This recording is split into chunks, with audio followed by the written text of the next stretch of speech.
Hello, everybody.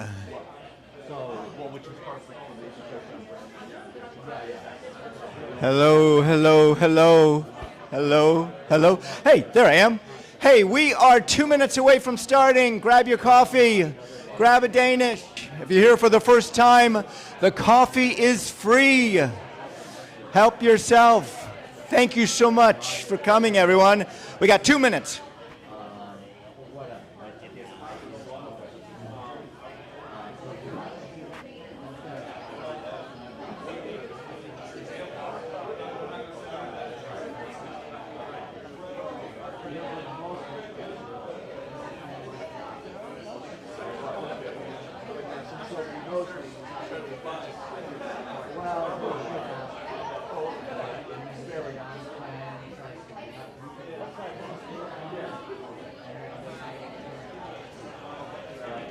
Sai is here, our photographer. Grab some coffee. We are getting started in 61 seconds. Grab a seat, grab some coffee, and I think we have some blueberry chocolate chip cookies. And if you have nothing to do while you... The day before yesterday when we were going, I saw most probably it's not banks. All right, everybody, we are 18 seconds away from... Sorry. Ladies and gentlemen, your co-host today, Harry Spate. Get checked in. All right. No. Yes. Hit it again. No. Yes. Hit it again. You already did it already. Perfect. When you do this, you help know that we have 50, 48 people here. Two of us here today, out of those banks I think is an organizer. Harry's an organizer. I think is an organizer. Harry's an organizer. Lenka's an organizer. Just come and meet one of us. We're always looking for more organizers, aren't we? Yeah, we are. They are offering not only the space, they're also offering food. See how I transitioned there to sponsors? So we have the sponsors, of course, is The View, the help with the morning coffee. This propaganda, brochures, business cards, propagandas. I've been. I mean, I think that's about everybody. I think that's us. Yeah, perfect. I think Right, we're wonderful. So we have partners here. Lead is here. No, Lead is not here. Betsy usually is here. Yes. We have the South Lake Chamber of Commerce. David Colby in the back there. By the way, this Friday, is it this Friday? No, it's next Friday. They have First Friday Connect, which is a complimentary event. They give also free coffee and Danishes. And you sit at a table with 5 other people, and you get a chance to talk and communicate. And network. And network, yes. Yes, and you even do like a 30 or 60-second pitch there on those, right? 2 minutes. 2 Actually, minutes. 120. 2 minutes of pitching. And you know what, that is let's talk about that. That is a networking event. This is... here. Yeah, I like him. He didn't procrastinate. He didn't wait till the last minute. Quiet. Yeah. All right, Fast Track Business Training, April 7th to June 9th. Couple hours on Tuesdays. I mean, this is a 10-week program that is, we partner with Liz to put this together. It's how to start a business from scratch. It's a process of doing a business plan. You have an online course that you can go through the process as well, and this is led by the Kauffman Foundation. So it's a great program at no cost to you. No cost. Be 10 sessions would be several $1,000s. So to do this for free, if you put the value on that and say, these are all the questions you may eventually want to coach, but taking advantage of our presentations at some point, Yep. and mine's about increasing value when there's no monetary value involved in it. Think about that one. Yeah. It's a dog eating the tail. Yes, exactly. Yes. So there's always a way to find monetary value, in my opinion. Really? Yeah. Shall we talk about it? No. We'll talk about the weather. No, I'm just kidding. Let's move on. We'll move on. Our mission, entrepreneurs helping entrepreneurs. It's plain and simple. This is what we do. We're here to help you become better entrepreneurs, and then for you to pass it on and help other people be entrepreneurs too. Exactly.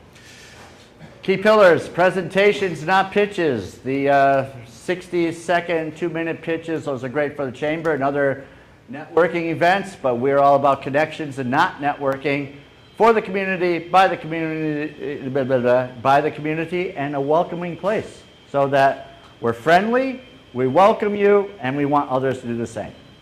Absolutely. Great. By example. Yep. First timers here, if you'll raise your hand if you're a first timer for the first time. Thank you for coming. Thank you for coming. Take a look around, meet some people afterwards. Are you the first timer? Oh my God, our speaker's the first timer. We have like 5 first timers. It's nice. Hey, you know what we're looking for? Always. Presenters. Presenters. So- I think that's coming up. Yeah. Yeah. I'm just going to plant a seed. As a farmer, I'm going to plant a seed. I like All it. those here for the first time, we are looking for you to get up here and to present. And you're going to see a presenter and see how it's done. And it is a welcoming community. It's safe space, as you said. That's what we like it to be. Yeah. Yes. Yeah. All right, here we go. All right, so you want to present. Look at all of these presenters. We've had several here. Monica's presented, Nathan's presented. Who else do I know? Zane is here. So several people are here today that are presented.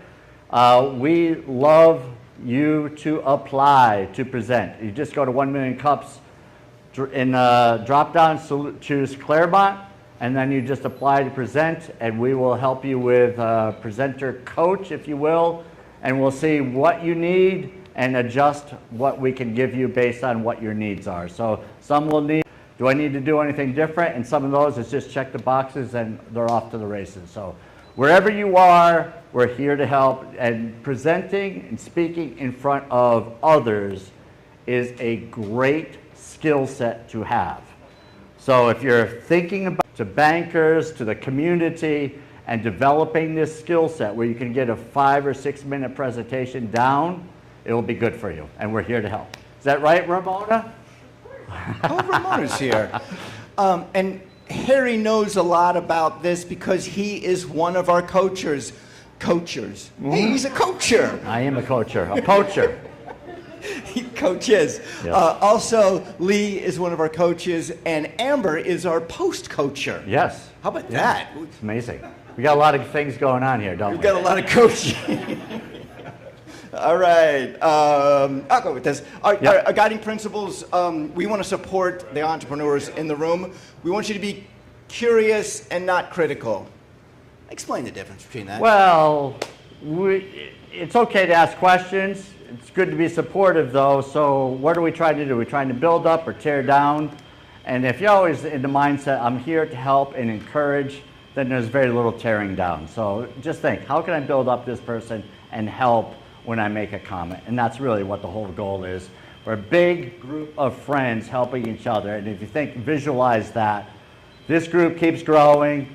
We learn to help grow the community in this group, and we're going to help each other grow businesses. So building up versus tearing down. Correct. Be kind and actionable. And share one key insight. And I'm going to go through the logistics of how this works in a minute and save extras for after the program because you all can have lunch here. You can talk amongst yourselves. There's no one less. Yeah. Why would you be here? Then it is questions. I think that's outstanding. Great job. It was pretty good, wasn't it? And this is what Betsy usually does. Next. All right. Oh my God, we have a... We're there already. Yep. Yeah. So traveling all the way in from Northern Lake. Through her leadership clarity pathway, she helps leaders improve communication, reduce friction, and build healthier, more effective teams. Mindy Kerr, ladies and gentlemen. Welcome. Thank you. Well, good morning. It's so good to be here with you guys today, and great to experience another chapter of 1 Million Cups. This is my 3rd location that I've been to. It's been really amazing, and just so thankful to be with you and look forward to your feedback. So they've already explained what it is that I do, which is super helpful to get right into it. So a little bit about me. This is a picture of my beautiful family. Really quick, I have 2 amazing boys and my super hot husband. That's exactly what his name is in my phone. And he's incredible support to me. He's in law enforcement, Navy veteran, and just I love them all so much. So there they are. And let me tell you a little bit about what I do. So I'm a leadership consultant and clarity strategist. I'm not your typical business coach. I do have a background in ministry and pastoral leadership, basically my whole life, but in the last 7 or 8 years, I'm more at the executive level. Years guiding leaders through emotional and relational complexity. I've always been a person that's asked the question, why? Why? How did we get here? Why do people do what they do? It keeps me up at night. I focus on leadership blind spots, emotional drivers, and decision clarity. I help leaders see what they can't see on their own, which does make what I do really difficult sometimes, because how do you show somebody something that they can't see? So definitely, and we'll hit that as part of my challenge here in a little bit. Across leadership environments, I've repeatedly seen capable leaders with strong values and high commitment, but they're still facing recurring team tension, burnout, misalignment. Traditional training addresses skills and behavior, but very little address internal leadership drivers. And that gap right there, that breakdown that I've seen over and over and over again, that's where I go, that's where I work. So here's a little bit about my business, where I'm at. Mindy Kerr Coaching. I've been doing this for several years, but rebranded last fall, and to make my business a little more conducive to a larger corporate environment. I've developed my core framework called the Leadership Clarity Pathway. And very proud of what has been built there. I do structured diagnostics for leaders, and we uncover blind spots, stress behavior, decision distortion, relational impact, and culture ripple effects. So some of you may have teams in this place, some of you may not, but every person in this room is a leader, and we all deal with these to some extent. So clarity before strategy and culture change. Leadership is what everything is built on, where everything starts, everything flows downstream from leadership, and that's my passion, to get leaders clear and aligned. So here's my target client for those, this is important, small business owners with growing teams, mid-market organizations, senior leaders, HR and people and culture leaders, and faith-based and values-driven organizations. So my heart definitely is for churches and pastors as well, because emotional intelligence and clarity blind spots is definitely a huge void in those environments as well. And especially meaningful leadership insight, high resonance with leaders who go through the process, who go through the leadership clarity pathway. It's successful every time, but at the same time, getting people to that point, and again, we'll talk about that in my area of challenges here in just a moment. So here's what's still developing. Market language clarity. Trying to kind of separate myself from the other different types of business coaches. There's business coaches, leadership coaches, people that are showing you how to build your business, scale your business, make more sales, better systems, all those things. I don't necessarily function in that space, so to kind of separate and differentiate myself is definitely a challenge there. Trust signals for new organizations and broader small business traction. So that is going to bring me into the area more specifically of challenges that I deal with. So the first one is the language question. I am constantly trying to refine how I'm communicating what I do to leaders and to businesses. Trying to hit the pain points and where businesses really feel these blind spots, these lack of clarity, these burnout moments, communication breakdowns, tension, all of these things, trying to constantly refine what words or phrases best connect with small business owners, with those mid-market organizations when describing leadership pain, friction, or blind spots. I know that a big one is turnover and just culture disconnection, and understood and validated. That's my heart, that's my passion. The second one is the trust question. When it comes to building trust, you know that within any relationship, working on building trust, how would you recommend building trust and credibility with small and mid-market organizations when offering high-depth leadership diagnostics? When it comes to hiring a coach or contracting a coach to work with your team, to work with your leadership team, to work with you as a leader personally, what things are oh, there we go. There you go. Magic. Yeah, so what words or phrases best connect with small business owners when describing leadership pain, friction, and blind spots? So in your different areas of work expertise, where do you feel like, especially when it comes to the culture of a team or the culture of a business? Because a lot of times we look at system when it comes to culture, connection, communication, all those things. That's typically what make people leave. So what are some of those burnout points or those pain points that people are experiencing? Very good. Mindy Kerr, everyone. Mindy Kerr. Mindy, don't go away. We want to have you up here. Oh, no. All right. So what makes you different from everybody else? Because instead of talking about, we all want to talk about our strengths, right? And how awesome we are. We take our DISC tests and our Myers-Briggs and really great, but the things that I deal with are the things that typically you've learned to cope with, you've learned to put on the back burner, the things that nobody wants to talk about, your insecurities, your weaknesses, because those are the places, that's where growth happens, is in those spaces, but most people don't want to go there.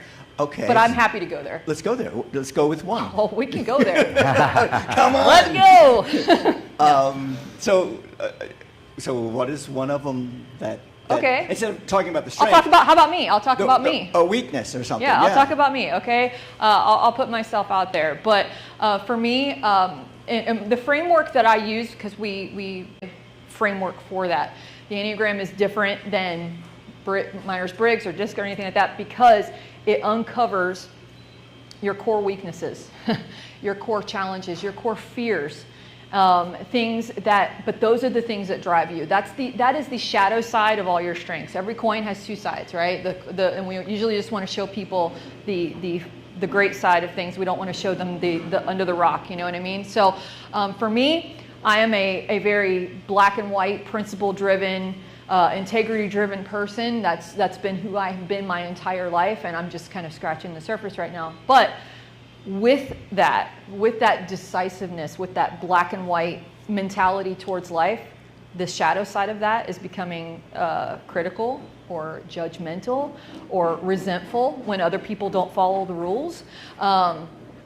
And those things can eat away at you. Those things can control your life, control relationships. But who wants to talk about being angry and critical, right? Whatever. So that's just a little teeny tiny example. Thank you for scratching the surface and sharing that with us. Yeah. Harry, it's about being vulnerable, right? This is wonderful. Yes, that is definitely true. So one of the questions I have, Mindy, is what is it that you're selling? So I see what you do, but what is it that's being, so the client says, I want to buy that. What is that?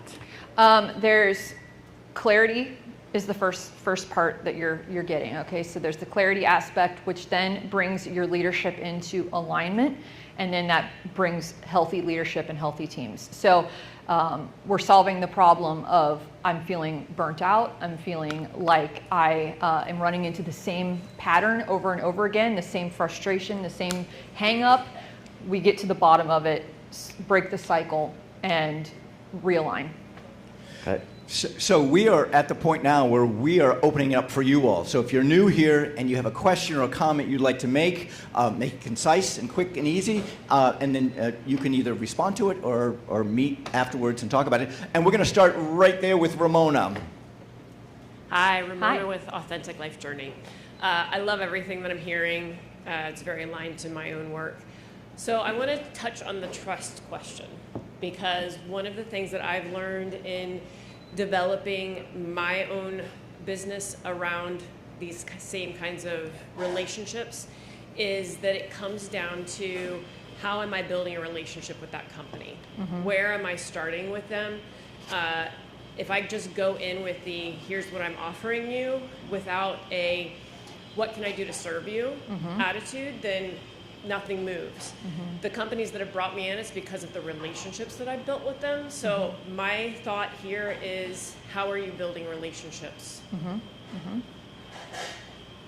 All right. Who else? Mindy, right there. Mindy, nice to meet you, Mindy. This is the first time ever in my life that I've met another Mindy whose legal name was Melinda. So this is a first. We got a lot of talking to do. Yeah. But just 2 points from a marketing perspective is that, Ramona, I take your point. That's a really good one. You're getting that relationship because that starts to build the trust. Mm-hmm. But then from a marketing perspective, to get people to take notice of you and say, hey, I want to talk to that chick. And there's 2 pain points that you really need to lean into. One is high turnover, and one is asking the business owner mental energy, negative energy spikes coming out of you. If you're sitting there with a puss face and whatever, and he's like, I didn't say anything, I didn't do anything. I said, yeah, but you're shooting negative energy at me. So if you find that pain point, that's what's going to make them say, that's what I'm experiencing, come help me. Thank you. Nice. Good morning, Lincoln Brady. Loved your presentation. I come from a corporate background, and so many of those pain points for me come in where I get to the point of complete burnout because as a growing business owner and bringing people on my team, I constantly cross the line between being a servant leader and being an enabler, or serving so much so that it comes at the cost of my own well-being. Right? At what point do I say enough is enough, and or letting go and allowing my team not to be little mini Linkas out there, but find the solution their own way, as long as it's the solution that we all agree on achieving. So it is a very different environment in a small business kind of environment where every decision has a huge impact on our bottom line, and I can definitely feeling my own personal burnout because of the way I am, and I like to allow people to make the mistakes, give them the time, but it comes at a cost. So I'm feeling it. Yeah, So that yeah, would yeah. be my pain point. When do I stop that? When is it appropriate to stop and say, we'll do it my way? Right.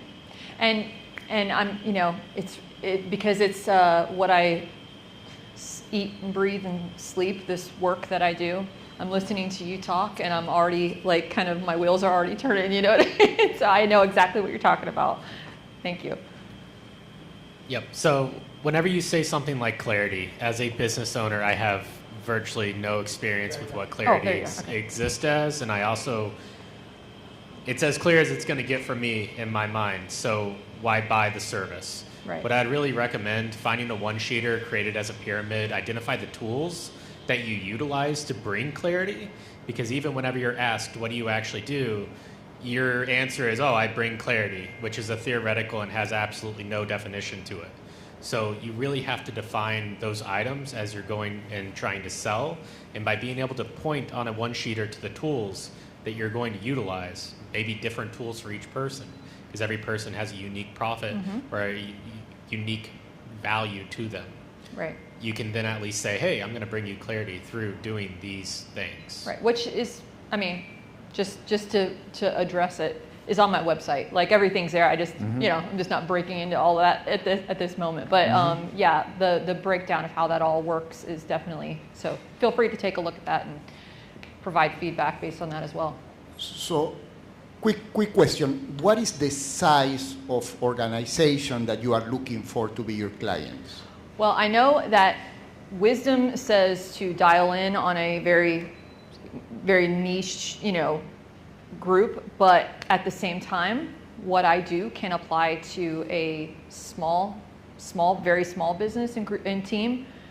It always starts with leadership first. So even if it's the leader and 5 people or the leader and 500 people, we're going to start there first and then work our way down. For example, if it's a small business, we're going to go through the coaching with the leader and then work on the culture of the team later.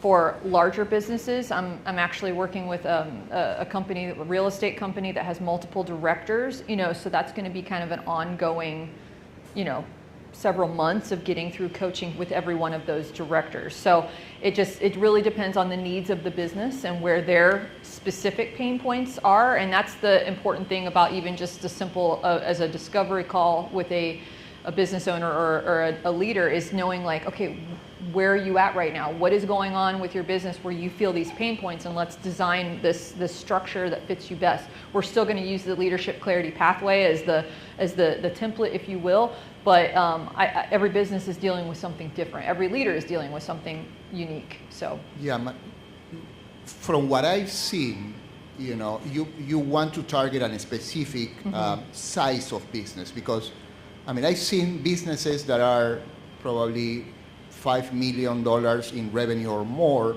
that are able to get a leadership team. Right. Most of the small businesses don't have the capacity to have a leadership team. So if you go too wide, you know, you might not find the target. I would say that then the just based on like maybe employee size would be probably between 100 and 500 employees, you know, in that range. Even though I know that what I do is incredibly helpful for small business owners because I know what they deal with, I do know also that you run into the challenge of them being able to, it being in their budget, or them even having the bandwidth to slow down long enough to even look at this stuff, which is kind of frustrating, but at the same time, it's reality. So I would say that, yeah, in that 100 to 500, not enterprise, but like mid-market probably is more of my sweet spot.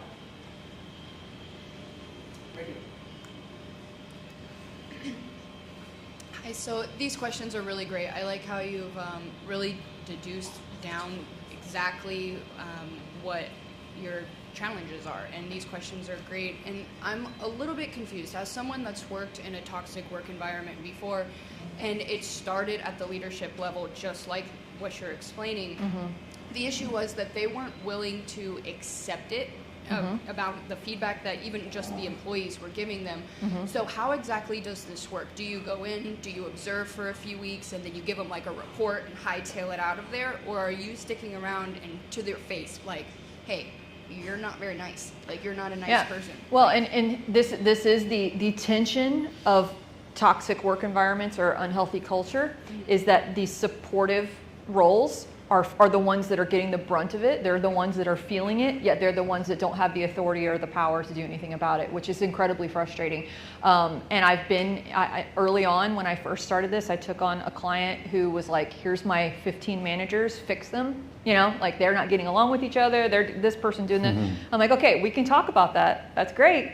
But I think I told Terry about this, you know, but I'm watching him during this full day that we put and poured into his team, where he's doing other work on his computer, and he's kind of like, you know, here, you do your thing and I'm just going to be over here because I'm good. And I'm like, nope, I can't ever do that again. I just, that was a mistake that I made, that I did not hold my ground on that. Because if leadership does not recognize that their whole culture of their team rises and falls on them, then what I do is irrelevant. You know what I'm saying? Which stinks, because and the only gap I can fill there is what I do on my social media platform, and I try to give some insights, some tips, some clues, you know, like maybe this is what's going on with your boss, maybe this is what's going, you know what I mean? That's the best I can do, is provide you know, on TikTok and Instagram, and I have lots and lots of video content that I try to provide for people that are both in leadership, but also maybe, hey, I work for this person, you know, maybe this is what's going on. So that's the best way that I can, you know, address that. So your concept kind of works with people that already recognize an issue. Nobody can deal with anything until they recognize their issue. Right. I mean, it can be anything, you know what I mean? If the leader has to come to you and say, hey, and that's hard. And that's difficult for anybody. Like I said, either whether you're the one that's under that person or just my business in general, is that if a leader is not willing to say, hey, there's room for me to grow, or hey, this is a problem. I mean, we've said it before, admitting it's the first step, right? I mean, every one of us in every area of our lives have to come to that place where we're like, hey, I need to look in the mirror. How are you finding it though? How are you finding how your, or how the bosses, I guess, are kind of breaking down? Oh, so that's step one in the leadership clarity pathway. I just didn't know. I'm always so sensitive. I'm a rule follower, guys. I don't want to get into something I'm not supposed to get into. But the first step in my leadership clarity pathway is what's called a leadership blind spot audit. Okay. And that is a personality assessment that's very specific to that person, and then a very in-depth interview based on those results that guides them through all that stuff. And that's where those things, That's helpful. that's where it falls on the table. Yeah. But getting somebody to say, sign me up for that, when they know that vulnerability is right around the corner, that's the challenge. That's the challenge. Hi, Hi. Ian James, Leadership Personal Development Solutions. I am a business coach as well, so I know exactly what you're going through, and I've been going through the same thing. The language question, going to that one, to me it's trial and error. Every business has a different word or a different phrase to point out their pain points. So that I'm literally just, it is what Ramona was saying, relationships, meeting business owners, and just listening to them talk. Yeah. The trust question, one of the ways that I'm overcoming that, being a solopreneur and a solo coach with not an academy behind me and things like that, is that I use behavior analysis assessment. So I use that as my break-in, as that I offer that to you, and then I'm gonna prove myself, my worth, by showing you your blind spots, your strengths, your weaknesses, your communications, skill and things like that, so that builds that trust. Now, granted, it takes time, and that's kind of expensive because you're giving away things for free constantly with no return. But that's what I'm using right now that's starting to build trust as people are, as I'm doing these assessments with folks, they're like opening their eyes and like, so you could do this with my whole team? Yes. Let's break it down, and that's how what I'm doing. So having that one consumable. The other thing is also smaller businesses under 100 or whatever. If you're looking at, they would like to have something tangible. They don't want to know, oh, I'm going to feel better or I'm going to be a better leader. They want to have something tangible for their money, and putting an assessment or something in front of them that they can fall back on and go, well, I didn't just get this, I got this. I can prove this to my shareholders, or I can prove this to whoever. Yeah, and just on what you asked earlier, when you do the leadership blind spot audit, which again is just the beginning, that's just what sets the stage for everything else. You do get a diagnostic report from that based on everything that we've discovered. So you do have something at least digital, tangible in that sense, to be able to be like, oh yeah, this is what we talked about. Good Somebody else over morning. here? So I'm actually going to answer both of your questions kind of two in one. First of all, he hit the nail on the head with the first part, needing a loss leader. Every business needs a loss leader. Like, that's a non-negotiable. You have to have some value that you're giving before you're going to get buy-in from any potential sale. The second part with the trust question, I think kind of goes hand in hand with that. I think you semi-answered your own question earlier when someone asked you and you had responded about, general wisdom is to niche down. The reason that's general wisdom on that is because of you will naturally know how to answer the question of what is it they're experiencing and how do I build trust with them.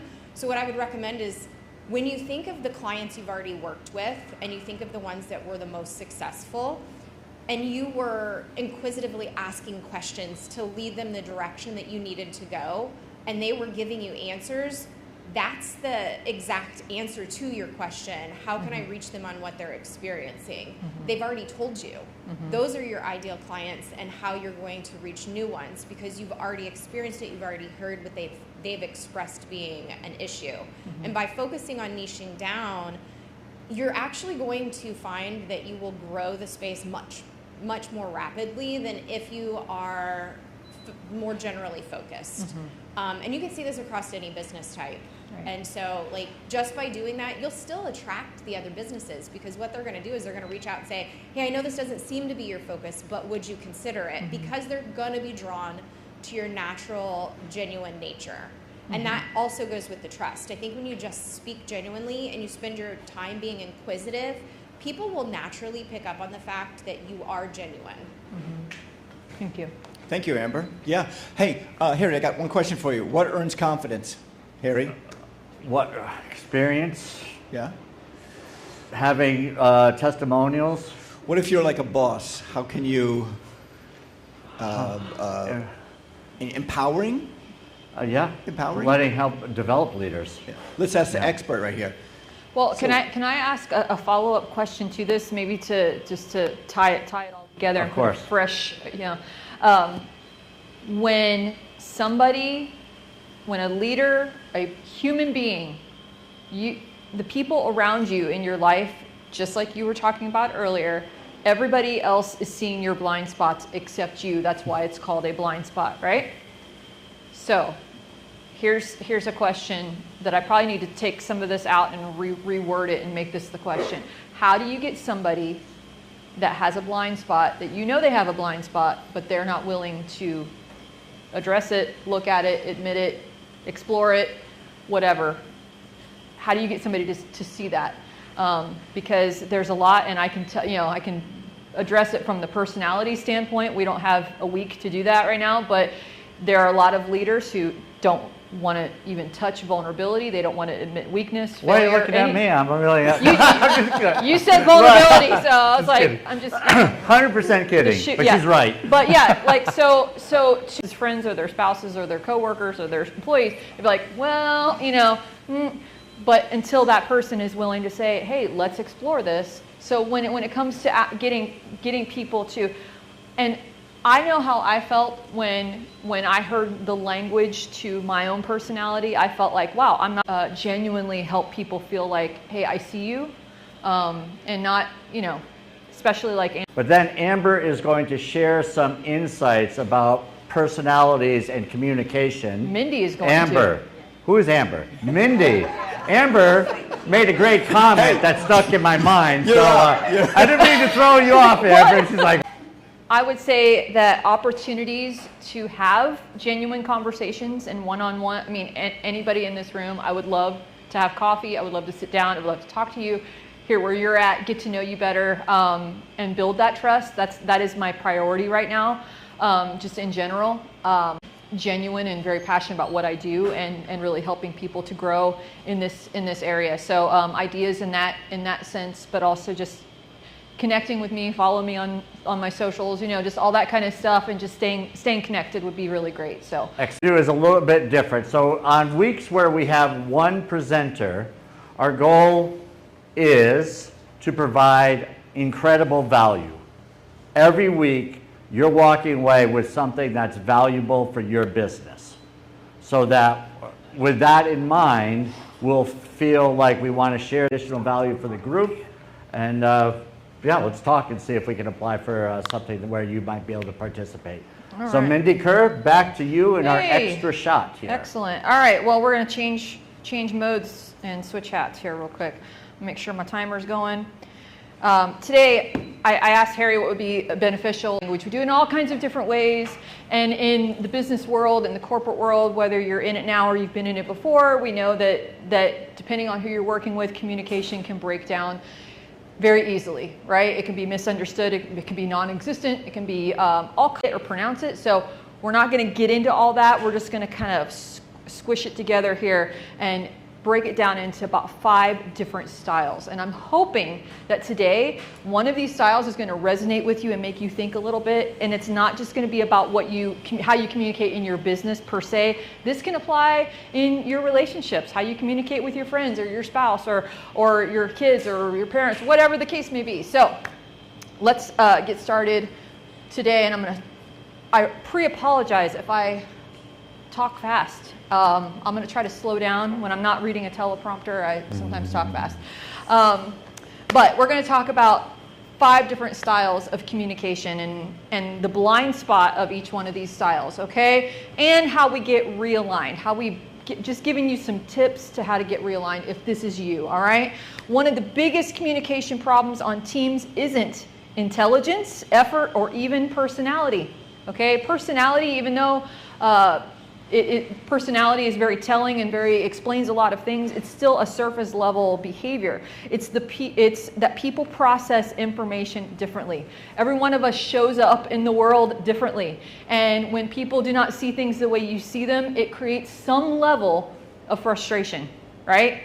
You learn to kind of push through it and deal with it. But when you expect I think John Maxwell said, we don't see people as they are, we see them as we are. That's our default, okay? Not saying that you can't have the proper disciplines and behaviors to kind of overcome that, but if we go into cruise control, we're all going to do something a little bit different unless we intentionally make those adjustments, okay? We all show up a little bit differently, and most teams never talk about these differences directly. So today we're going to walk through 5 common leadership communication styles the strengths they bring, the blind spots that they often don't see, and how each style can communicate more effectively. All right, so the first one is the analytical leader. Sometimes these leaders, these human beings can be misunderstood because a lot of their thinking is happening, all of their thinking stays inside of their head, all right? Which seems like, well, obviously we all think inside of our head, but sometimes those things don't go from head to everybody else, all right? So here's some of the behaviors of the analytical leader or the analytical thinker, all right? Their communication style, they think before speaking, which don't we wish that everybody would do that a little bit more, right? They think before speaking, they need more time to process. They communicate when they're confident in the information. Again, you think that that's like normal behavior, but not everybody does that, all right, as you'll see in some of these other communication styles. Often they're quiet in meetings. It's not because they don't care or they're indifferent, it's because they're processing a lot of information, probably more than anybody else in the whole room. And they share conclusions more than the thought process, okay? Some people like to talk things out. Some people are the exact opposite. They don't want to talk about their process until... The second one is that they can appear distant or disengaged. Think about that for just a second, whether it's you or somebody that you know, that when you're trying to communicate with them, they feel like they're distant or disengaged, or they withhold information too long. That's how it's coming across to other people because they're processing things before they share it with everybody else. And others can feel left out of their decisions because everything has to make sense in their head before those things are executed. So sometimes it can make other people feel like they're left out. So those are some of the blind spots of the analytical thinker, the analytical leader. Now here's some ways, some tips to be realigned, okay? This can be a tip in helping that analytical leader kind of come outside of their mind and communicate better. The second thing is here's what I'm thinking so far. That's something that you can say just to help people feel like they're in on what's going on inside your head. And then the third thing is, I don't have an answer yet, but here's what I'm analyzing. Again, that's going to be an intentional with any of this, but some of you might relate to this very, very personally. All right, we're going on to the next one. We're going to move fast. The second communication style is the driver, the action leader. These are your mover, shaker CEOs, get stuff done. Everything is a challenge. Nothing is impossible. Tell me, do you know somebody that you have a meeting with them and they're looking at their watch the entire time because they want to move this thing along, right? They want clarity and they want action. Their blind spot, however, can be that they shut down discussions too early. Have you ever been in a meeting with a leader like this and they're like, can we just move this thing along, get to the point, get to the bottom line so we can get on with things? And then a bunch of things get neglected or unspoken. Very frustrating to a team. The team can feel unheard. Another blind spot is they move faster than the team can process. They're moving so quick and they're so intense that the rest of the team is feeling left in the dust. And then they can unintentionally intimidate quiet team members. So you got your analytical person over here that's like, whoa, whoa, whoa, whoa, whoa. There's like so much going on and so many things that are out of order here. And the leader here is like, we're doing it, let's go. Can create incredible frustration with people. I've been there, guys. The realignment for the driver or the action leader is to slow the room down intentionally. Every one of these things, if this is you, these realignment aspects are going to have to be done with intention. They're not just going to happen magically. I wish they would. There's no secret formula for that. You're going to have to make those decisions. You have to ask the question. Hey, how about I move on to the next slide? You have to ask the question, what am I missing? And let people tell you what you're missing. And that is that. If you have a team, your friends, your spouse, your coworkers, whoever it is, they will appreciate that. Who hasn't spoken yet? That's another question to ask. Who has not weighed in? So that person that's sitting in the back that's always quiet, that's your opportunity to slow down and say, hey, what do you think about this? What are your thoughts? That requires some intentional slowing down. Is there a risk we're not seeing? If you have people in your life that are those analytical detail people, they have something to say about that, and you've got to give them the space to say it, all right? Moving on here real fast. The third one, the supportive harmony leader, all right? These are the leaders. And I apologize, I don't remember your name that spoke in the back there. You right there. Sometimes this is the leader that I'm talking about, the person that gives, the person that wants to see the best in people, that wants to support everybody and everything that they're doing. Incredible, admirable quality. Their behavior focuses on people and relationships. You would think that everybody focuses on people and relationships. They don't. It's not the default of everyone. But they can also soften their communication so that they don't hurt somebody or offend somebody or push somebody too hard. But they can also avoid conflict. They want everyone to feel comfortable, and they mediate tension, which are all problems early because their optimism says this is all going to work out. Just give them a little bit more time. It's going to be okay. So they don't address problems early. They can create confusion because expectations aren't clearly stated, because communication is softened, right? And then another blind spot is that they prioritize harmony over clarity. If you're trying to make everybody happy all the time, things are going to get muddy really fast. So here's the realignment for this type of leader. You got to remember that being clear is kind. People need expectations. They need to know what's expected of them, and that is kindness. That is not clarity is kindness. Say things earlier. When you start seeing things veer off, when things are going off the rails, don't wait and be so optimistic that you hope it's all going to work out. Say something earlier. And then finally, be direct but calm. Leadership requires clarity, not just kindness. All right? So that's our supportive harmony leader communication style. And then we have our vision idea person, which I'm guessing in a room full of entrepreneurs, we have a lot of you in here as well. You've got ideas for days, okay? Big ideas, future focused. Possibilities are endless. You brainstorm out loud. What do you think of this? I've got this idea, I've got this thing, I've got that thing. You bounce them from one thing to another. My son is this person, and he's got a new passion every single week. It's amazing and it's wonderful. They talk through ideas while they're thinking. So contrasting, different from the analytical communicator, right? They keep everything inside until their thoughts are fully formed, their ideas are fully baked. But these types of leaders are just firing stuff off constantly.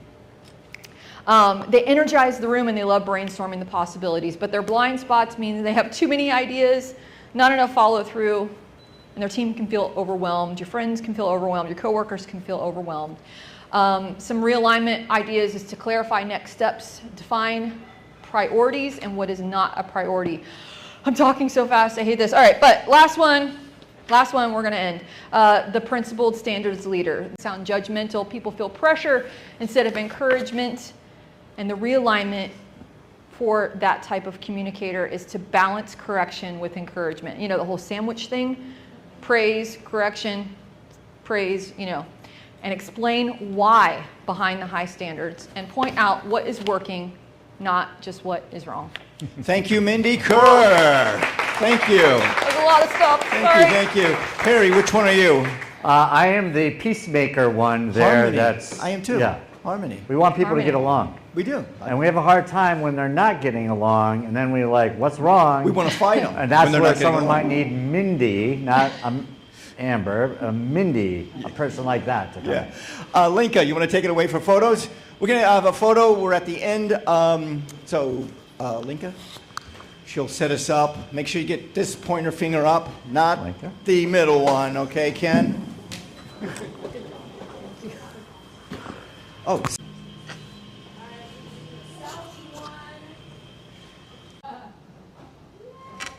All right, everyone. Thank you so much. We'll see you here next Wednesday, 9 o'clock. Bring your appetite for coffee and Danish.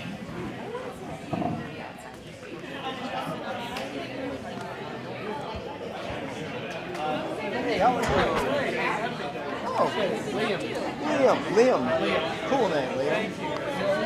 Thanks. Yep.